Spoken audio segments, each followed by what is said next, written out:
샬롬 반갑습니다. 청교도 고전으로 만나는 청교도 이번이 세 번째 시간입니다. 지난 한 주 또 우리 브레이크로 잠시 또 책을 읽는 시간을 여러분들 잘 가지셨을 텐데요. 오늘은 제2과 영혼에게 주시는 하늘의 위로라는 제목으로 4주차 내용을 가지고 함께 강의를 진행하겠습니다.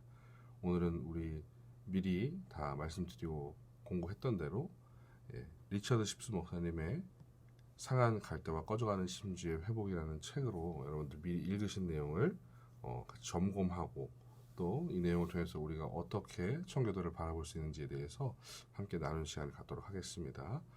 우리 함께 시작할 때 찬송 우리 415장인데요. 찬송가 415장 우리 한 장 찬송하고 우리 진행하겠습니다.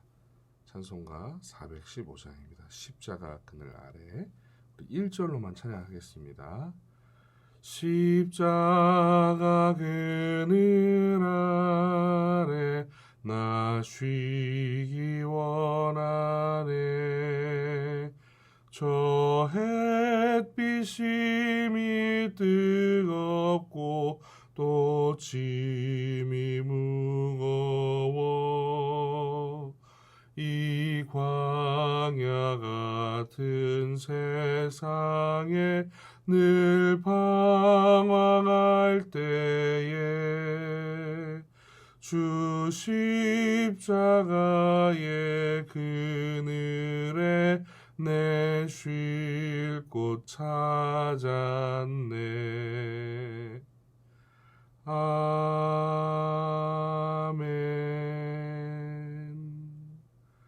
은혜와 사랑의 하나님, 오늘도 우리에게 정한 시간 또 하나님의 말씀으로 먼저 살아갔던 믿음의 선배들을 통한 하나님의 말씀을 또 하나님께서 우리에게 말씀하시는 바를 배울 수 있는 시간으로의 초대를 허락하심 감사합니다.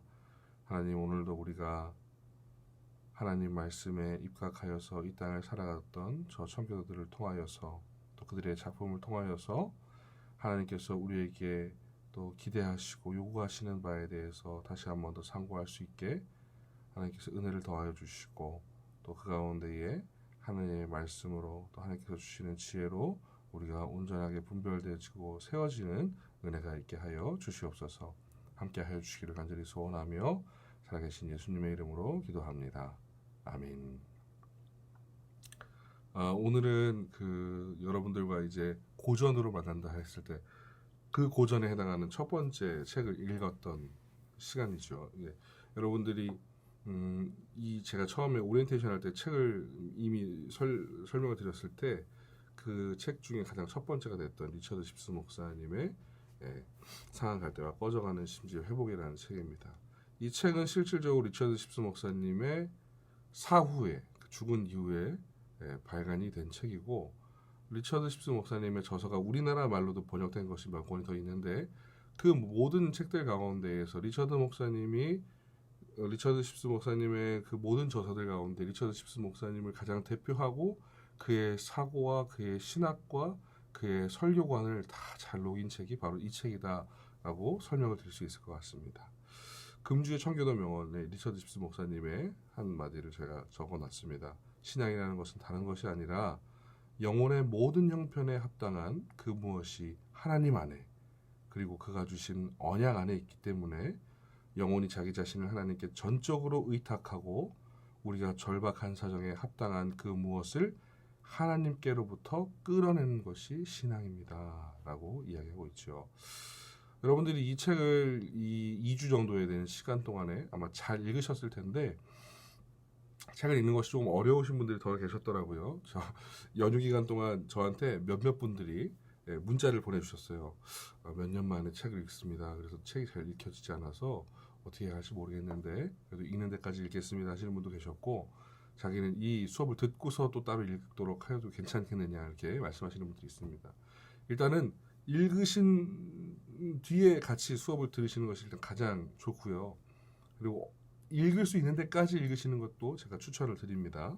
그래서 이 내용을 함께 잘 따라오실 수 있었으면 좋겠고, 오늘 첫 번째 박스를 보시면 이 책 가운데 제가 생각할 때 가장 주요한 그리고 이 책의 모든 내용을 정리한 내용이 아닌가 싶은 그 구절 중에 한 부분을 제가 발췌한 것입니다. 그 이름과 연기가 매우 불쾌한 것이기는 하나 작고 연약한 불꽃 속에 아직은 살아있는 불씨를 긍휼히 여기시어 그 작은 불꽃을 보듬고 심지를 돋우어 끝내 불꽃을 살려내십니다. 그리스도께서는 우리 안에서 사탄을 심판하여 불꽃이 밝아질 때까지 이길 때까지 작은 불꽃을 포기치 않으시고 끄지 않으신다는 강한 위로를 우리에게 주십니다. 그리고 우리에게 그러한 그리스도의 거룩한 싸움의 승리를 확신하고 그리스도의 편에 서서 끝까지 싸우라는 응원가를 불러주십니다. 여러분들 읽으신 분들은 이게 어느 부분에서 나오는지 어떤 부분에서 발췌가 된 것인지 이해를 할 것입니다. 우리가 지금 번역된 성경을 읽지 않습니까? 히브리어나 헬라어가 우리 한국말로 번역된 것을 우리가 읽고 있는데 정확하게는 히브리어나 헬라어가 번역된 영어 성경을 번역한 것을 우리가 읽는다라고 보는 것이 더 정확할 것입니다. 그러다 보니까 이 책에 포커스가 되는 소스가 되는 본문이 있죠. 마태복음 12장 20절 그리고 그 마태복음 12장 20절에 인용이 되는 42장 이사야서 42장 5절의 내용인데 거기에는 이제 꺼져가는 심지라는 표현으로 우리가 그 번역이 되는데요. 잘된 번역인데 이것을 원래 번역하면 스모킹 플렉스 불타고 있는 연기를 내면서 타고 있는 불꽃 이것을 표현한 것인데 이게 실질적으로는 번역상의 느낌으로는 지금 후자의 말이 조금 더 맞다. 스모킹 플렉스. 그래서 연기를 내면서 타고 있는 불꽃. 그래서 그을음이 있는 꺼져가는 심지에서는 그을음이 나지 않는 것으로 제가 느껴지는데 그래서 그 부분에 있어서 조금 해석이 되는 것이 조금 더 이 책을 이해하고 우리가 바라볼 때 조금 더 좋지 않나라는 제가 책을 읽으면서 그런 생각이 좀 들었습니다. 자, 일단 이 책을 쓴 저자에 대해서 우리가 좀 알 필요가 있겠죠, 여러분들. 이 책을 쓴 저자를 알고 그 저자의 그 관점과 사상과 이런 부분들을 저희가 좀 더 잘 알 때 이 책을 이해하기가 쉬울 것인데요. 이 책은 여러분들이 잘 아시다시피 리처드 십스 목사님의 책입니다. 제가 이 강의를 지금 우리 오프라인 현장반에서 강의를 하고 온라인과 지금 따로 이제 온라인 가는 강의는 따로 녹화를 하고 있는데 현장반에서 제가 십스 이걸 정말 많이 쓰니까 약간 욕같이 들리는 느낌이 있었는데 그것과 전혀 상관없이 이 리처드 십스 목사님이 쓴 책입니다. 1577년생이에요. 초기 청교도라고 보시면 됩니다. 청교도의 거의 초창기에 등장하는 인물 중에 한 분이라고 생각하시면 좋겠고요. 이 리처드 십스 목사님의 저서와 이 리처드 십스 목사님의 영향력 이후와 이전이 많이 차이가 있다. 어떤 부분에서 차이가 있느냐?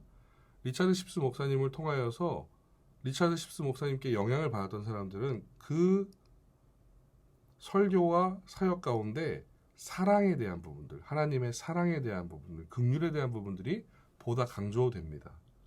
그리고 리처드 십스 목사님 이전의 청교도들의 내용은 굉장히 칼 같고 정말로 명확하며 분별에 강력한, 그래서 공의와 정의 그리고 어떤 것이 참되게 개혁하는 것인가, 이것이 옳고 그른 것, 이런 것들을 정말로 말씀에 기준하여서 정말 이렇게 칼같이 정리하는 것이었다면 이 십스 목사님의 사역 이후, 이 설교의 사역들 이후에는 거기에 사랑에 대한 부분들이 조금 더 커졌다라고 보시면 이야기가 조금 더 수월하실 거라 생각이 됩니다. 예수님의 12제자 중에서 사랑의 사도라 불렸던 사람이 있지 않습니까? 바로 사도 요한입니다.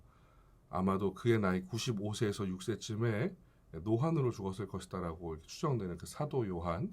그 사도 요한은 공관복음의 저자라고 불리지 않죠. 사복음서의 저자 중에 한 명이 되지 않습니까?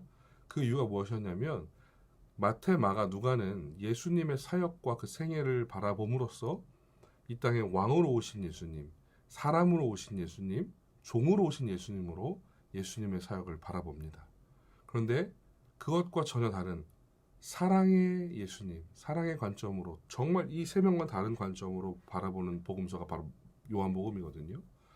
그것처럼 예수님에 대해서 하나님에 대해서 사랑을 가지고 사랑이신 그 하나님을 온전히 깨닫고 그 사랑으로 말미암아 우리에게 징계하시고 우리를 다시금 회복시키시고 죽었던 우리를 상한 갈대와 그 꺼져가는 심지 같은 계속해서 연기를 내면서 타고 있는 그 아주 작은 불꽃을 가지고 있는 그 심지 같은 우리를 살리시는 그 사랑을 이야기하고 있다라고 여러분들이 이해를 하시면 좋겠습니다. 이 리처드 십스 목사님의 별명이 있어요. 의사입니다. 의사. 그런데 상처 입은 영혼을 치유하는 의사였어요. 의사가 우리 몸이 부러지거나 뭐 팔이 뭐 부러지거나 골절이 있거나 아니면 염좌나 아니면 뭐 자상이나 뭐 이런 어떠한 상처들을 치료하는 외형적인 의사가 있는가 하는 반면에 우리의 영혼, 우리 심령을 만지는 영혼의 의사다라는 별명이 이 리처드 십스 목사님의 별명이었어요. 또 하나의 별명은 사랑의 사람. 아까 그래서 말씀드렸다시피 사도 요한과 같이 사랑의 사도처럼 사랑의 사람이었다. 하나님의 그런 정의와 공의에 대한 것들을 무시하거나 좋아하지 않는 것이 아니라 하나님께서 그것까지 행하시는 이유가 바로 하나님의 사랑 때문이다라는 것을 먼저 깨달은 사람이었다는 거예요. 그래서 하나님의 권능과 뭐 전능성, 무소부재하심, 위대하심 뭐 이런 것들 너무나도 중요하지만 그 권능보다 매혹적인 것이 사랑이다. 그래서 권능보다 매혹적인 사랑, 그것을 증거했던 사람이 바로 이 리처드 십스 목사님이었다라는 것이에요. 그래서 이 하나님의 율법 있지 않습니까? 하나님의 말씀, 그것이 우리 가운데 전해지는 것인데 복음에 의해서 그 복음, 우리를 위해서 달리신 십자가 예수 그리스도의 그 사랑, 하나님의 사랑의 확증, 그 복음에 의해서 감미롭게 이 하나님의 율법이 우리에게 들려야 된다라고 얘기했어요. 그래서 하나님의 율법은 복음에 의해 감미롭게 되어야 하고 값없이 주시는 은혜의 구조 안에서 제공되어야 한다. 우리가 어떤 대가나 무언가를 바라고 그것 때문이 아니라 값없이 주신다는 거예요. 그래서 하나님의 그 긍휼하심, 사랑하심을 우리가 깨달아야 한다는 것을 리처드 십스 목사님은 계속해서 그 삶 가운데, 그의 사역 가운데 열심을 해서 전하셨죠. 이 리처드 십스 목사님은 서포크주라는 영국의 서포크주라는 그 지역이 있습니다. 거기에 토스톡이라는 동네에서 태어나셨는데 뭐 우리나라로 치면 이런 식인 거죠. 경기도 안양시, 서포크주 토스톡 이런 식으로 생각하시면 되는데 이 서포크주에 있는 토스톡이라는 동네가 굉장히 유명한 것이 하나 있습니다. 여러분들 혹시 우리나라 경북 의성 하면 여러분 뭐가 떠오르십니까? 경북 의성. 제가 아까 오전반하고 얘기할 때 마늘 나왔고요. 컬링 나왔고요. 의성 한우 나왔고요. 이런 것들을 얘기하셨어요. 그런데 이 세 가지 뭐 마늘 뭐 이런 것들보다 다 중요한 것보다 더 중요하게 우리가 기억해야 할 것이 하나 있는데 바로 주기철 목사님이 거기서 순교를 하셨거든요. 그리고 우리나라의 단일 지역으로 복음화율이 60%가 넘는 유일한 동네였습니다. 현재 상황은 어떻게 되는지 정확하게 저희가 확인할 수 없습니다만 제일 높았을 때 82%까지 올라가는 100명 중에 82명이 예수를 믿는 사람이었다는 거예요. 일제강점기 그 마지막 때까지 예수님을 부인하지 않고 자신의 신앙을 지켰던 분들이 그곳에서 굉장히 많이 순교하셨어요. 그곳이 경북 의성입니다. 여러분들이 지금 우리 교단에서 잘 알고 있는 사랑의 교회 오정현 목사님 그리고 이번에 총회장이 되신 그 새로남교회 대전 새로남교회 오정호 목사님 두 분이 형제세요. 근데 이분의 할아버님도 그 당시에 거기서 순교하신 분들 중에 한 분이시고요. 그래서 이런 순교의 피가 묻어있는 동네예요. 영적인 신실함이 살아있는 동네가 그 경북 의성인데 그 경북 의성에 죄송합니다. 제가 연휴 기간 동안 기도원에 갔다가 날이 추운 것을 감안하지 못하고 그냥 기도하다가 감기에 좀 들었습니다. 이게 중간중간에 기침을 하더라도 조금 양해를 부탁드리겠습니다. 그 경북 의성 같은 곳이 서포크주의 이 토스톡이라는 거예요. 영국에서 가장 많은 순교자를 배출한 동네가 이 서포크주입니다. 그래서 이 토스톡이라는 동네에서도 순교자가 나왔고요. 그런데 실질적으로 그것 이외에는 별 볼 일 없는 동네였어요. 그냥 농촌이었어요. 농촌.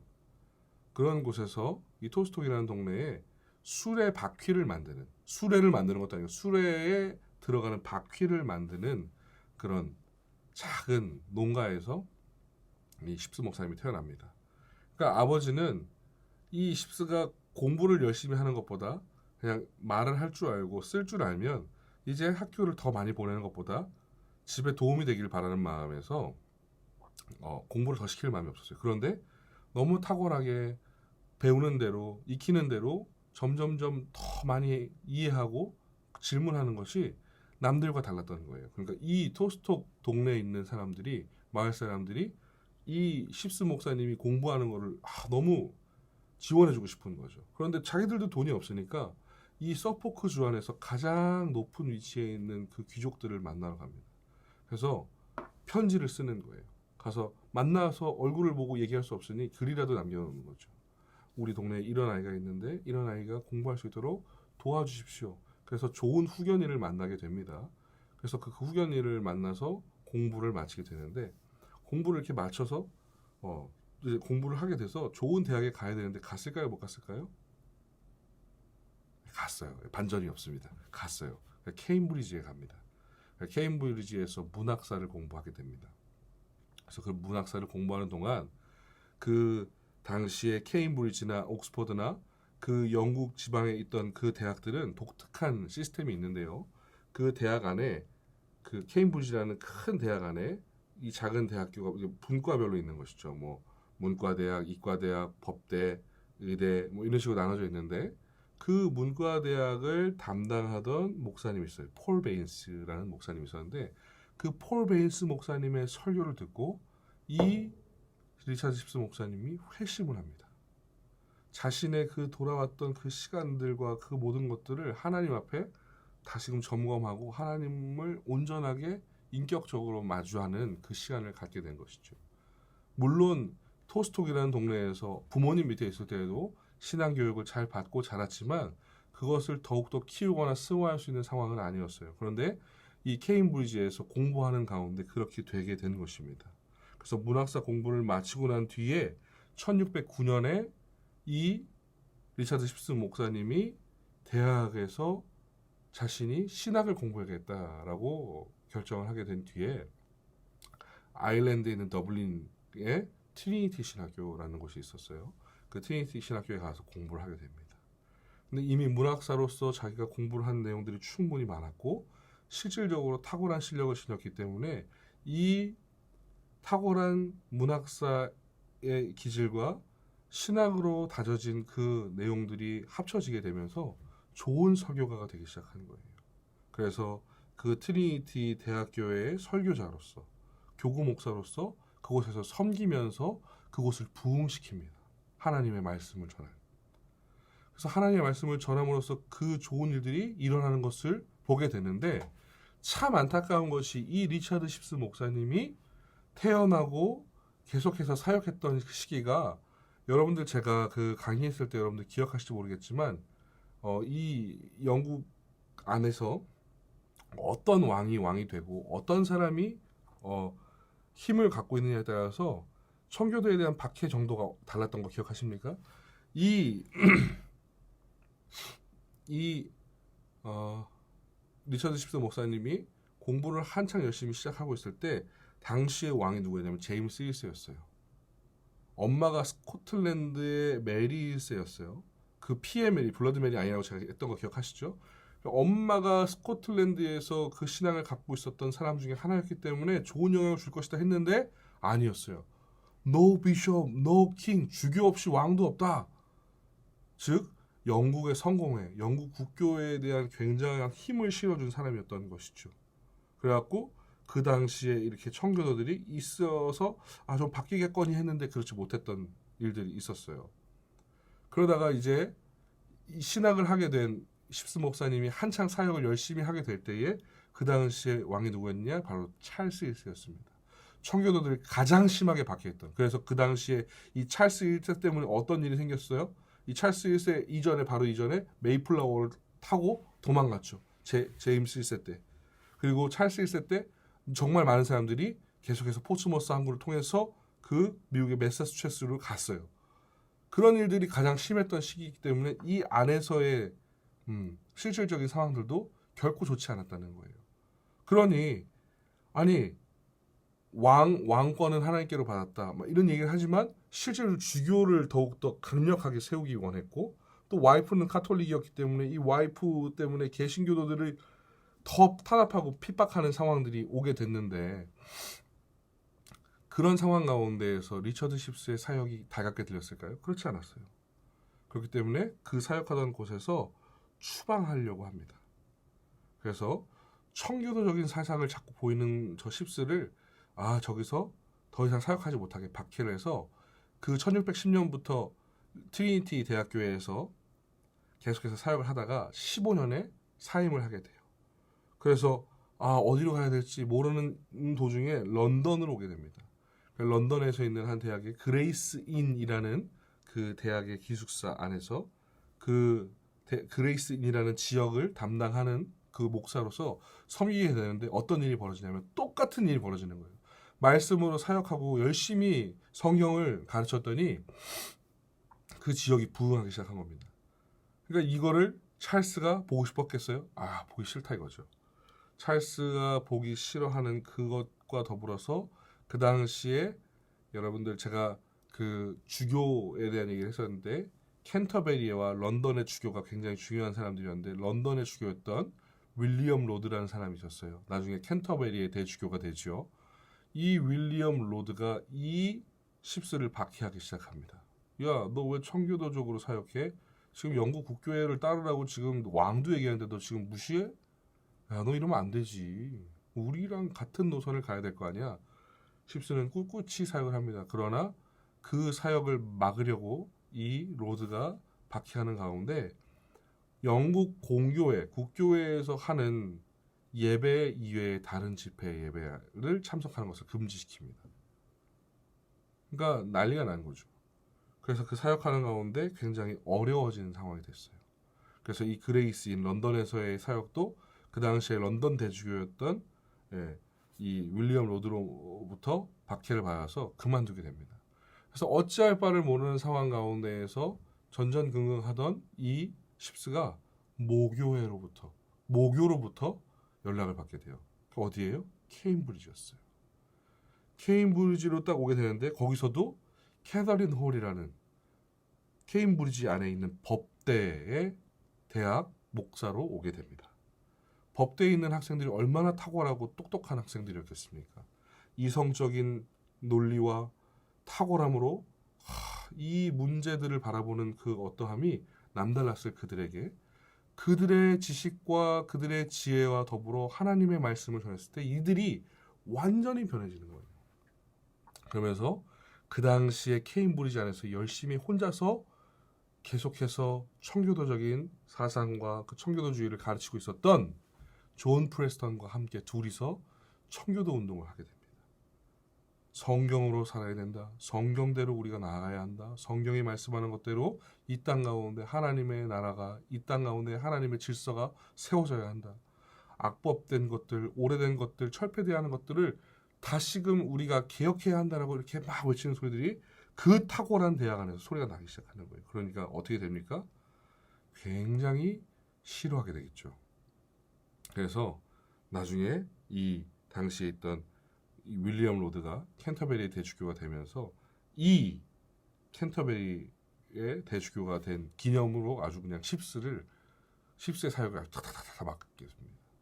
십스가 실제로 77년에 태어나서 57세가 되던 해에 죽었는데 57세가 되던 해에 죽었을 때에 몇 해 전에 이미 감옥에 갔어요. 잡혔어요. 그러나 몸이 너무 약한 상태였고 그 당시에 평균 연령을 봤을 때 노쇠한 나이였기 때문에 오래 구금하지 못하고 집으로 송환 조치됩니다. 그래서 집에서 누워서 있는 가운데 설교하고 또 자녀들에게 또 자신들의 제자들에게 유언을 남기면서 함께 나눴던 그 내용들 그리고 그간에 설교했던 내용들을 그가 죽은 뒤에 출판하게 돼요. 그러면서 그 이후에 청교도들에게 굉장히 큰 영향을 주게 되는 목사가 되는 것이죠. 실질적으로 우리나라는 중국도 그렇겠지만 우리나라도 여러분 잘 아시다시피 호라는 것을 붙입니다. 여러분들 뭐 제일 잘 아시는 호암 이병철 씨, 예, 호암 미술관 있죠. 삼성에. 그리고 뭐 아산 정주영 회장의 호였죠. 그리고 여러분들 뭐 백범, 뭐 김구, 도산, 안창호 이런 것처럼 호를 붙이는 경우는 많은데 외국은 호를 붙이는 경우들이 그렇게 많지 않습니다. 특별히 단어 자체가 하나가 어떤 사람 앞에 탁 붙는 것 자체를 그걸 굉장히 가치스러운 일이라고 생각하기 때문에 쉬이 쓰지 않아요. 그런데 이 리처드 십스 목사님은 호가 있었어요. 뭐였냐면 heavenly였습니다. Heavenly, heavenly. 천상의, 천국의 리처드 십스. 천국에서 내려온 설교자 리처드 십스. 그래서 이 리처드 십스 목사님 이름 앞에 heavenly라는 그 호가 별명이 항상 따라 붙었어요. 그만큼 하늘에서 하나님께서 보내주셔서 우리에게 당신의 사랑과 긍휼을 전하는 그런 하나님의 사랑을 전하는 사람이었다. 사람 앞에 이런 말이 붙을 수 있을까 하는 만큼 정말로 따뜻한 그 목회자였다라는 것이죠.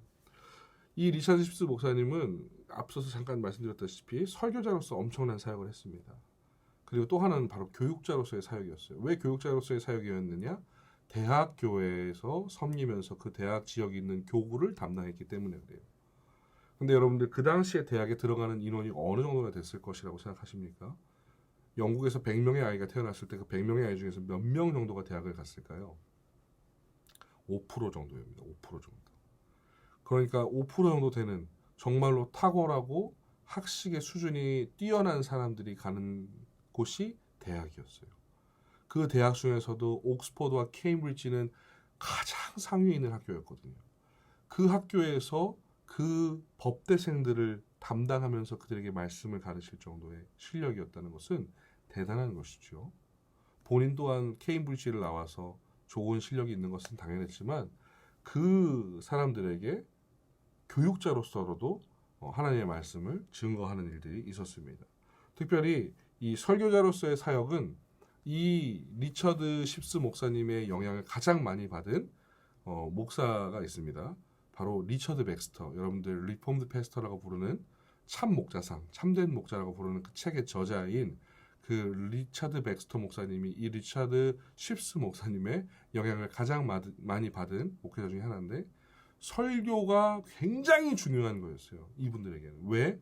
이 설교를 통하여서 은혜를 알지 못하고 죽어가는 사람들이 없도록 하나님의 은혜를 깨닫고 하나님께 돌아올 수 있는 놀라운 역사가 이 설교를 통해서 이루어진다는 사실을 알았기 때문에 설교자로서의 사역의 가장 중요한 핵심은 하나님의 은혜를 모르는 자들에게 은혜를 전하는 일, 하나님의 사랑을 전하는 일이었습니다. 그래서 이 리처드 십스 목사님의 그 설교에 대한 스피릿을 그대로 전수받은 것 같이 그 책을 통하여서 그 마음을 이해한 리처드 백스터 목사님이 했던 말이 있죠. 제가 아마 그 개관할 때도 한번 얘기했을 겁니다. 이 설교가 나의 마지막 설교인 것처럼 설교하는 거예요. 그러니까 정말 온 힘을 다해서 내가 저 영혼에게 복음을 전하겠다는 그 사명을 가지고 설교했던 것이고 또 하나는 죽어가는 자가 죽어가는 자에게 전하는 설교를 했어요. 왜 죽어가는 자입니까? 육신으로 점점 쇠약해져가는 그 어떤 한 영혼이 죽어가는 자에게 영적으로 하나님을 몰라서 영원한 형벌 가운데 떨어져가는 자에게 전하는 메시지였다는 사실이에요. 그래서 그 두 가지 마인드를 리처드 백스터 목사님이 깊게 갖고서 사역을 하셨죠.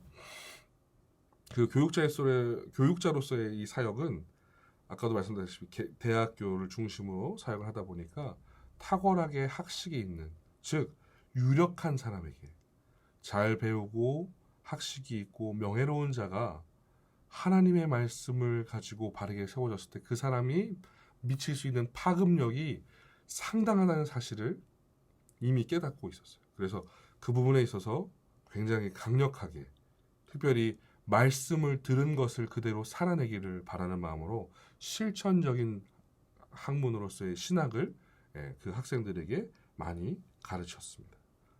얼마나 귀한 사역을 했는지 모르겠어요.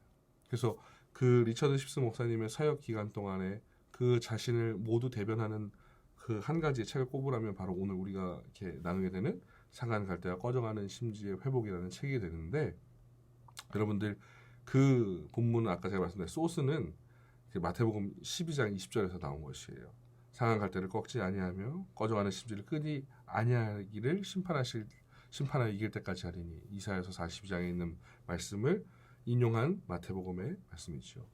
이 책에는 세 가지 주제가 등장합니다. 첫 번째는 회심이 필요한 상한 영혼들에게 이 책이 들어가야 한다.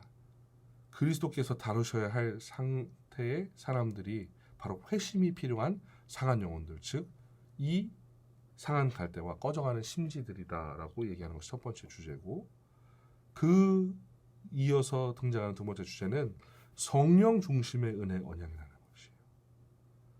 그 꺼져가는 심지, 상한 갈대와 같은 그 영혼들에게 예수 그리스도께서 그들을 향하여서 사랑을 보이십니다. 그리고 그 사랑을 보이시고 승천하신 그 예수께서 그냥 그들을 버려두고 가신 것이 아니라 그들 가운데 내주하시는 성령을 보내심으로 말미암아 그들이 그 은혜 가운데 구원받았던 그 사실을 끝까지 붙들고 갈 수 있도록 항상 함께 하신다는 내용을 가지고 있어요. 두 번째 주제가. 그리고 마지막 주제가 되는 것은 바로 영혼에 대한 그리스도의 통치가 있다는 사실을 이야기하고 있습니다. 그래서 심판하여 이길 때까지 끝까지 변치 않고 계속된다는 것이에요. 그 영혼에 대한 예수 그리스도의 그 붙드심이, 은혜가. 그래서 이 세 가지를 계속해서 강력하게 큰 틀로 잡아서 이 전체가 28챕터 아닙니까? 그 중에 큰 파트 1, 파트 2, 파트 3의 큰 타이틀로 이 세 가지 주제를 잡아서 책을 쓰고 있죠. 마지막 문장은 여러분들이 책을 반드시 읽으셔서 한번 보시면 좋을 텐데, 첫 번째 그 줄이 굉장히 중요한 것이에요. 주께서 우리 안에 거하시는 성령의 강력한 권능으로 은혜의 진리가 우리 안에 시작되었다는 증거가 되도록 허락해 주시기를 기도합니다. 이 내용을 여러분들이 읽으시면서 이 내용이 왜 중요한 것인가에 대해서 다시 한번 더 기억하시면서 보시면 좋겠어요. 그래서 이 책을 전반적으로 보실 때 예수 그리스도를 알지 못하고 하나님의 사랑 가운데 없는 것처럼 살았던 그 인생들, 회심이 필요했던 그 인생들, 상한 영혼들에게 이 하나님의 사랑을 확증하시기 위하여 예수 그리스도가 이 땅에 오심으로 그 은혜를 누리게 하시고, 그 은혜를 누린 그 인생들이 그냥 버려지고 그때 한 번만으로 끝나는 것이 아니라 영원히 영원토록 그 그리스도의 은혜 가운데에 우리 안에 내주하시는 성령님을 통하여서 이 땅 가운데 살아가면서 우리가 싸워내고 그리스도의 통치 가운데 거하게 된다는 사실을 내용을 통해서 풀어낸 것이에요. 그래서 이 내용을 설교한 내용이죠. 이 내용을 풀어서 설교한 것이 바로 이 책의 내용이 되는 것입니다. 그래서 이 책을 통해서 실질적으로 리차드 십스 목사님이 하려고 했던 내용은 결국에 하나였어요. 다른 것이 아니라 그리스도께서 다루셔야 하는 그 상한 심령들은 상한 갈대와 같은 그 스모킹 플렉스, 계속 연기를 내면서 그름을 내면서 타고 있는, 정말로 꺼져갈 듯한 그 작은 불꽃 같은 인생들이다라는 거예요. 나무가 아니라 정말 갈대고, 그것도 온전한 갈대가 아니라 상한 갈대였다. 새 중에서는 비둘기와 같이 가장 연약하고 볼 것 없는, 나무 중에서는 포도나무요, 들짐승 중에서는 양과 같은, 그리고 인간에 비유했을 때 더 연약한 그릇인 여자에 비유되고 있는 그 상한 심령들, 그 상한 갈대와 꺼져가는 심지, 회심을 한 이유는 계속해서 그런 연약한 모습들이 있는 그들에게 여전히 예수 그리스도께서는 하나님의 사랑의 확증으로 당신을 보여주셨고, 그것을 믿고 살아갈 때에 우리 안에 내주하시며 도우시는 성령 하나님을 통하여서 끝까지 예수를 붙들게 하시며 저 천국에 가는 그날까지 우리에게 승리케 하신다는 그 사실을 말씀해 주고 있는 거예요. 즉 하나님의 사랑만이, 하나님의 사랑에 확증되신 그 예수 그리스도의 은혜만이, 그리고 그 은혜를 붙드는 자에 내주하시는 성령의 역사가 그 상한 갈대와 꺼져가는 심지를 끄지 않고 온전하게 회복시키신다는 놀라운 은혜의 복음을 전하고 있는 것이죠. 이 책을 통하여서 우리는 기억해야 할 것입니다. 나 같은 죄인을 살리신 그 은혜가 내게 얼마나 값지고 귀한 것인가. 그리고 이 책 가운데 나는 과연 어느 부분을 놓치고 있는 것인가. 상한 갈대로 나를 바라보지 않고 있지 않은가. 이런 것들을 우리가 책을 읽는 가운데 다시금 깊이 상고할 수 있는 은혜가 있길 바랍니다. 우리의 과목명이 고전으로 만나는 청교도 아닙니까? 그럼 도대체 리차드 십스 목사님이 쓴 이 책을 통해서 우리는 청교도의 어떤 부분을 다시금 엿봐야 하는가? 첫 번째로는 바로 설교에 미친 인생, Courage for. 설교를 너무나도 사랑한 인생이 바로 성도라는 사실을 기억해야 돼요. 특별히 우리 성도의 입장에서 설교를 기대하는 것, 설교를 듣는 것, 그리고 설교를 살아내는 것. 이 세 가지가 설교에 빠진 인생이라, 설교를 사랑하는 인생이라는 것이에요. 설교를 사랑한다는 것은 무엇입니까? 하나님의 말씀을 사모하는 인생이라는 것이에요. 하나님의 그 말씀을 더욱더 깊이 사모하고 사랑하여서 그 말씀을 듣는 그 순간을 내가 정말로 기대하고 그 말씀을 혹여 내 안에 죄로 인하여서 듣지 못할까요? 내가 오히려 더 하나님 앞에 그 말씀을 기대하는 마음으로 나를 정결케 하여 주기를 소원하는 마음으로 기대하고 기도하는 그것이 바로 이 설교에 깊이 빠져있던 청교도들의 모습이었습니다. 그리고 또 한 가지는 성령에 대해서 결코 소홀함이 없었던 균형 있는 신앙인이라는 사실이에요. 우리가 청교도에 대해서 오해할 때 성령과 전혀 상관없는 사람처럼 생각합니다. 그런데 왜 그렇게 생각하게 됐느냐? 성령에 대해서 우리가 오해하고 있기 때문이에요. 옛날에 제가 어릴 때 오전반에서도 제가 얘기를 했는데요. 그 우리 오프라인 반에서도 얘기했는데 옛날에 그 부흥사분들이 참 많으셨잖아요. 막 목소리가 걸걸하시고 막 기도할 때마다 와라라라라라라라라 막 이렇게 하시는 분들이 참 많았어요. 그런데 우스갯소리지만 참 그런 거 정말 싫어했거든요. 집회를 시작했습니다. 이제 앞에 찬양이 막 뜨겁게 끝났고 대표기도 하시는 분 대표기도 하셨고 이제 성경 봉독하고 말씀을 탁 증거하시려고 강대 그 강사 목사님이 올라가셨는데 저는 항상 거의 제일 뒤에 앉아 있었거든요. 문을 닫고 여닫고 하는 자리에 있는 경우들이 많았어서 그래서 뒤에 앉았는데 이런 얘기를 하시는 거예요. 성령 나가십니다. 문 닫으십시오. 이런 얘기를 하시는 거예요. 제가 지금 생각하면 참 우스갯소리로 그냥 하고 넘어갈 수도 있겠다 싶기도 하지만 정말 원치 않는 말 중에 하나죠. 성령이 오셨네. 뭐 오시고 나가시고 뭐 마음대로 하시고 뭐 이런 것들이 아니거든요. 성령 받아서 이 말이 샬라샬라 나가고 능력을 행하고 이런 것들이 성령에 대한 우리가 그릇된 오해로 나아가는 부분 중에 하나였다는 것이에요. 실질적으로 성령은 우리가 예수 그리스도를 믿고 하나님을 아버지로 고백하는 그 하나님의 자녀된 그 인생에게 그 순간 내주하십니다. 어디 가지 않으세요. 성령을 멸시하고 성령을 무시하는 성령 안에서 우리 안에서 도우시는 성령을 우리가 따르지 않는 그 죄를 우리가 범할 수는 있으나 우리가 죄 가운데 멀어진 상황 가운데에서도 성령을 우리 가운데 내주하십니다. 그래서 우리가 다시금 하나님을 붙잡게끔 예수 그리스도를 바라보게끔 우리 안에서 계속해서 우리를 도우시고 계시고 기도할 때 말할 수 없는 탄식으로 기도하시며 우리의 간구를 함께 간구하시고 우리가 성경을 읽을 때에 성령을 들을 때에 말씀 가운데 그 하나님의 뜻이 무엇인지 밝게 조명하시는 게 성령의 역사입니다. 그리고 이 땅 가운데 그 말씀을 깨달은 그 인생이 성경을 따라서 하나님을 바라보며 거룩한 인생으로 살아갈 수 있도록 도우시는 분이 성령님이세요. 파라클레이토스, 성령님에 대한 요한복음 14장, 15장, 16장에 기록된 그 말씀입니다.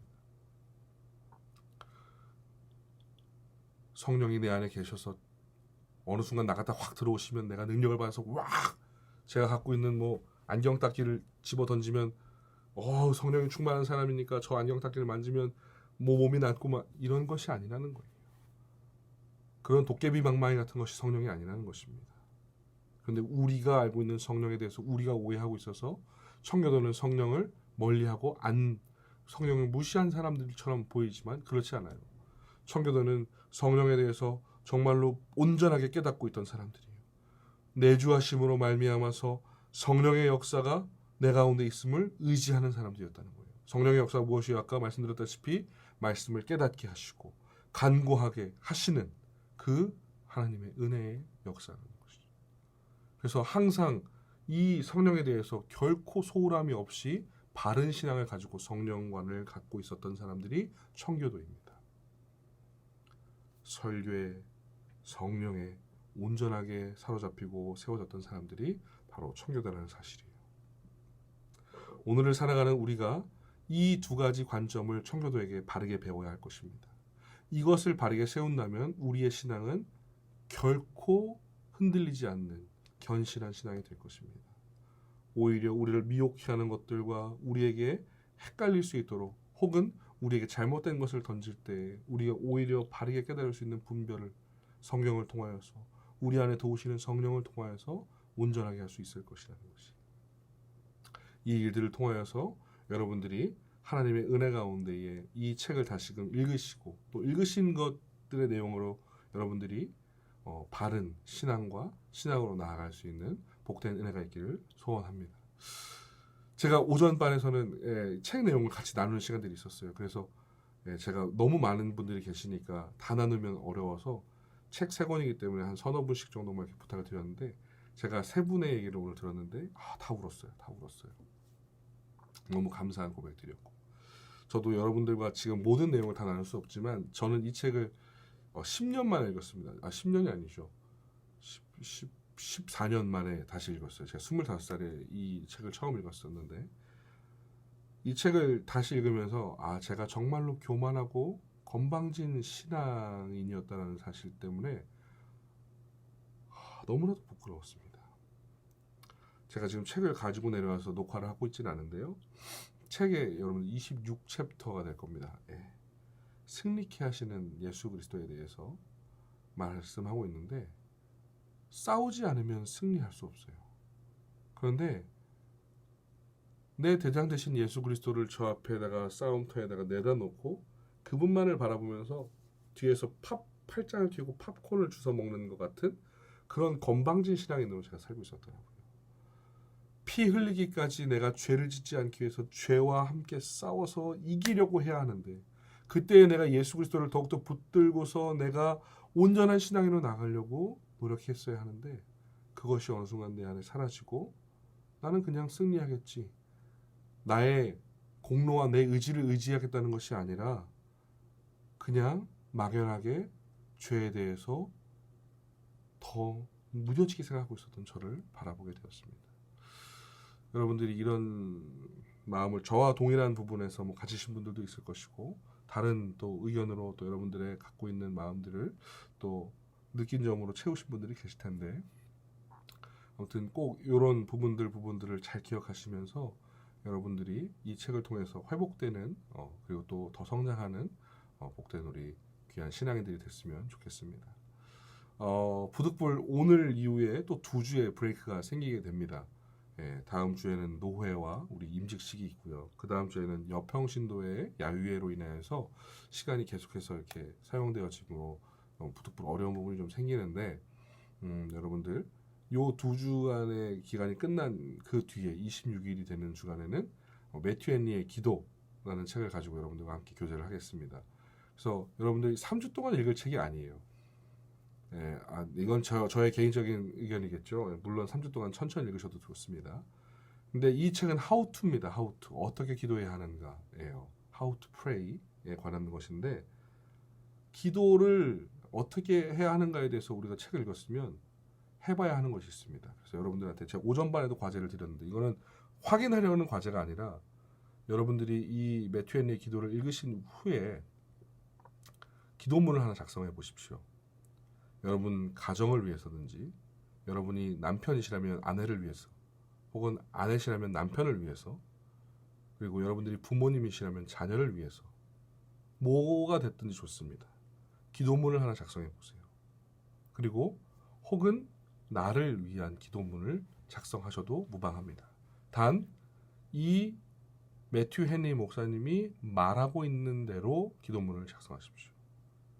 이 기도문이 무엇을 이야기하는 기도문인지가 매튜 헨리의 기도의 방식대로 정리가 됐으면 좋겠습니다. 이것이 왜 중요하냐면 여러분들 중에서 중직자도 계시고 여러분들 중에서 공기도, 공예배 시의 대표 기도를 하시는 분들이 계십니다.